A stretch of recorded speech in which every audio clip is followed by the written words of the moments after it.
Mémoire du général Toussaint Louverture, écrit par lui-même et pouvant servir à l'histoire de sa vie. Début de la section 2. Partie 2.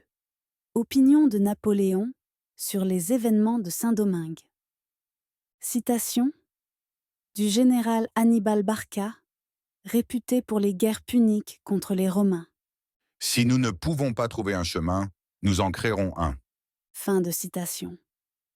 La situation prospère où se trouvait la République dans le courant de 1801, après la paix de Lunéville, faisait déjà prévoir le moment où l'Angleterre serait obligée de poser les armes et où l'on serait maître d'adopter un parti définitif sur Saint-Domingue.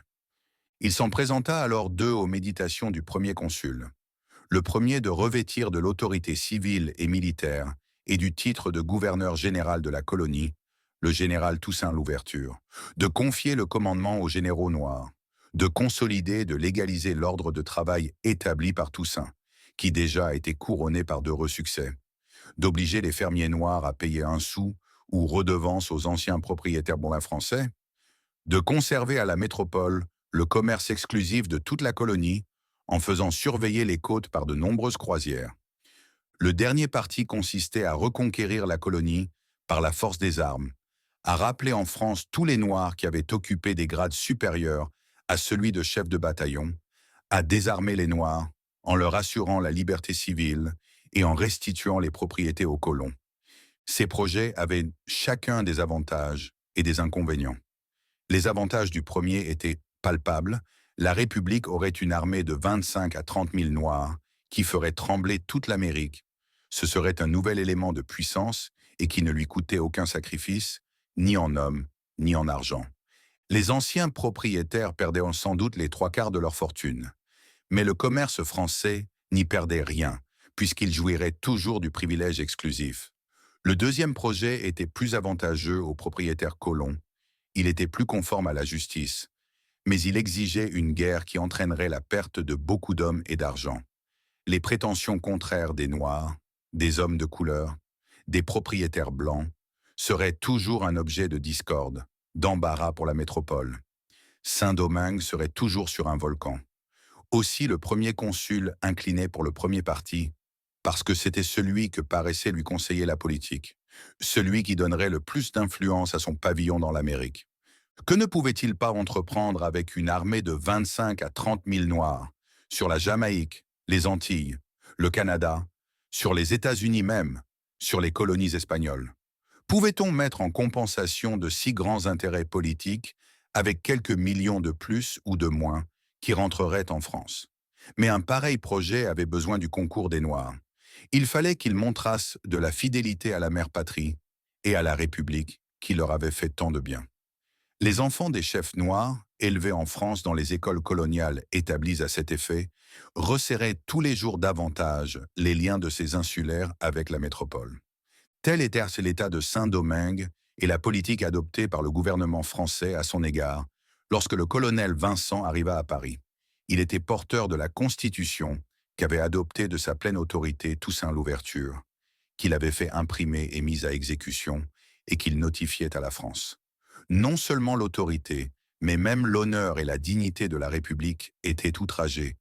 De toutes les manières de proclamer son indépendance et d'arborer le drapeau de la rébellion, Toussaint Louverture avait choisi la plus outrageante, celle que la métropole pouvait le moins tolérer. De ce moment, il n'y eut plus à délibérer. Les chefs des Noirs furent des Africains ingrats et rebelles, avec lesquels il était impossible d'établir un système. L'honneur comme l'intérêt de la France voulut qu'on les fît rentrer dans le néant. Ainsi la ruine de Toussaint Louverture, les malheurs qui pesaient sur les Noirs, furent à l'effet de cette démarche insensée, inspirée sans doute par les agents de l'Angleterre, qui déjà avaient pressenti tout le mal qu'éprouverait sa puissance, si les Noirs se contenaient dans la ligne de modération et de soumission, et s'attachaient à la mère patrie. Il suffit, pour se faire une idée de l'indignation que dut éprouver le premier consul, de dire que Toussaint non seulement s'attribuait l'autorité sur la colonie pendant sa vie, mais qu'il s'investissait du droit de nommer son successeur, et voulait tenir son autorité non de la métropole, mais de lui-même, et d'une soi-disant assemblée coloniale qu'il avait créée. Comme Toussaint Louverture était le plus modéré des généraux noirs, que Dessalines, Christophe et Clairvaux, etc., étaient donc plus exagérés, plus désaffectionnés et plus opposés encore à l'autorité de la métropole, il n'y eut plus à délibérer. Le premier parti n'était plus praticable. Il fallut se résoudre à adopter le deuxième et à faire le sacrifice qu'il exigeait. Après la Restauration, disait l'empereur, le gouvernement français y avait envoyé des émissaires et des propositions qui avaient fait rire les nègres. Pour moi, ajoute-t-il, à mon retour de l'île d'Elbe, je me fusse accommodé avec eux. J'eusse reconnu leur indépendance. Je me fusse contenté de quelques comptoirs, à la manière des côtes d'Afrique, et j'eusse tâché de les rallier à la mère patrie et d'établir avec eux un commerce de famille, ce qui, je pense, eût été facile à obtenir. J'ai à me reprocher une tentative sur cette colonie, lors du consulat. C'était une grande faute que de vouloir la soumettre par la force. Je devais me contenter de la gouverner par l'intermédiaire de Toussaint. La paix n'était pas encore assez établie avec l'Angleterre. Les richesses territoriales que j'eusse acquises, en la soumettant, n'auraient enrichi que nos ennemis. L'empereur avait d'autant plus à se reprocher cette faute, disait-il, qu'il l'avait vue et qu'elle était contre son inclination. Il n'avait fait que céder à l'opinion du Conseil d'État et à celle de ses ministres, entraînés par les criailleries des colons, qui formaient à Paris un gros parti et qui de plus, ajoutait-il, étaient presque tous royalistes et vendus à la faction anglaise. Je parlais de Toussaint Louverture et je dis qu'entre autres calomnies débitées sur son compte par ses détracteurs, on avait répandu le bruit qu'il l'avait fait mettre à mort secrètement en prison. Cela ne mérite pas de réponse, répondit Napoléon. Quelle pouvait naître la raison qui m'eût déterminé à faire mourir ce nègre après son arrivée en France? Et qu'aurais-je en vue en commettant ce crime? Mais l'une des plus grandes folies que j'ai faites, et que je me reproche, continue-t-il, a été d'envoyer une armée à Saint-Domingue. J'aurais dû voir qu'il était impossible de réussir dans le projet que j'avais conçu. J'ai commis une faute, et je suis coupable d'imprévoyance, de ne pas avoir reconnu l'indépendance de Saint-Domingue et le gouvernement des hommes de couleur, de n'avoir pas envoyé des officiers français pour les seconder avant la paix d'Amiens. Si je me fusse pris de cette manière, je vous aurais fait un tort incalculable. Je vous enlevais la Jamaïque et le sort de vos autres colonies se trouvait compromis. L'indépendance de Saint-Domingue reconnue, je n'aurais pu y envoyer une armée pour combattre les Noirs. Mais lorsque la paix fut signée, les anciens colons, les marchands et les spéculateurs m'écrasèrent de demandes de toute espèce. La nation elle-même désirait vivement recouvrer cette riche colonie, et je crus devoir céder à des vœux aussi ardemment exprimés. Si, au contraire, j'avais fait ma paix avec les Haïtiens avant celle d'Amiens, j'aurais pu refuser de faire aucune démarche pour reprendre Saint-Domingue, car agissant différemment, j'aurais été en contradiction avec moi-même. Référence. Mémoire de Napoléon. Volume 4, page 266.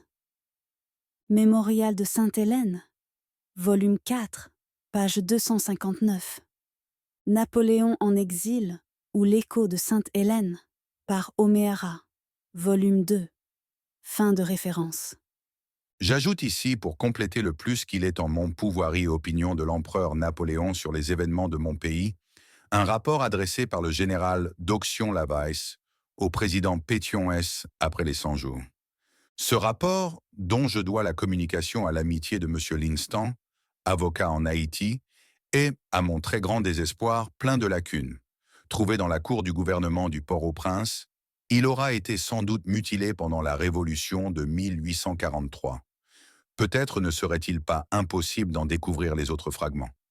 J'en recommande du moins la recherche au patriotisme de mes concitoyens. L'empereur. C'est un drôle de roi que ce Christophe. Sire, Sa Majesté très christophienne est certainement très drôle et très burlesque, mais c'est un très mauvais plaisant. C'est un bachat qui fait trancher la tête de ses généraux, de ses médecins, de ses favoris, au moindre caprice de son humeur sanguinaire. Et l'on assure qu'il n'est jamais d'aussi bon appétit que lorsqu'il a fait décoller par ses sapeurs quelques-uns de ses sujets. Peste. Vous avez donc bien fait de ne pas aller lui rendre visite. Et les Noirs, et la culture. Note. 1. Pétion. Anne-Alexandre, naquit au Port-au-Prince le 2 avril 1770. Nul ne fut plus grand, avant comme après, dans les fastes de l'Amérique. Il mourut le 29 mars 1818 à l'âge de 48 ans. 2. L'adjudant général Lavaisse, d'Auxion, le colonel Franco de Medina, Augustino, et un sieur Draverman furent envoyés, en 1814, lors de la première restauration, en Haïti, pour rattacher la colonie en la métropole. Alors Haïti était divisée sous l'administration de l'affreux Christophe et du vertueux Pétion. Draverman s'arrêta à la Jamaïque. Franco de Medina débarqua sur le territoire espagnol et Lavaisse au Port-au-Prince.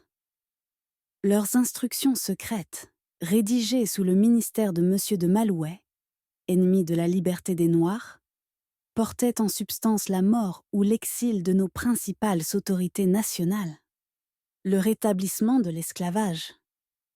Pendant que le président Pétion accueillait le général Lavaisse avec tout le respect exigé par le droit des gens et toute la dignité qu'il se devait à lui-même, le colonel de Medina se dirigeait vers la frontière du Nord, où il était arrêté et conduit au Cap. Dépouillé de ses fallacieuses instructions, Medina fut livré à une commission militaire. Exposé pendant plusieurs jours sur la place publique, battu de verges par une populace ignoble, on le fit à la fin assister, dans une église tendue de noir, à une messe de requiem. Puis il disparut, au milieu d'affreux tourments. Le gouvernement de Christophe, dit M. Lepelletier de Saint-Rémy, est tout dans cette cérémonie judiciaire. Mais ce n'est pas tout. Le roi d'Haïti fit imprimer les instructions de la mission et les envoya au président d'Haïti. Pétion, qui négociait de bonne foi, passa de l'étonnement à l'indignation. Le général Lavaisse avait tout à redouter. Mais, loin d'imiter le farouche exemple que venait de lui donner le roi du Nord, Pétion se hâta d'envoyer son médecin particulier, M. Mirambeau, blanc qui avait survécu au massacre s'ordonné par Dessalines en 1804, tranquillisser le général français sur son sort. Le pavillon de la République, lui fit-il dire, protège le droit des gens. Je veux d'ailleurs, comme toujours, donner aux Blancs des preuves de la magnanimité de ma race. Les négociations furent dès lors interrompues. Fin des notes. Et fin de la section 2, partie 2, Opinion de Napoléon sur les événements de Saint-Domingue. Parole de Saméris. La République haïtienne est comme le soleil. Est aveugle celui qui ne le voit pas. Le peuple haïtien est maître chez lui. Il a fait d'une république, et peut-être que demain fera-t-il une aristocratie, après-demain une monarchie. C'est son droit imprescriptible. La forme de son gouvernement n'est qu'une affaire de loi intérieure.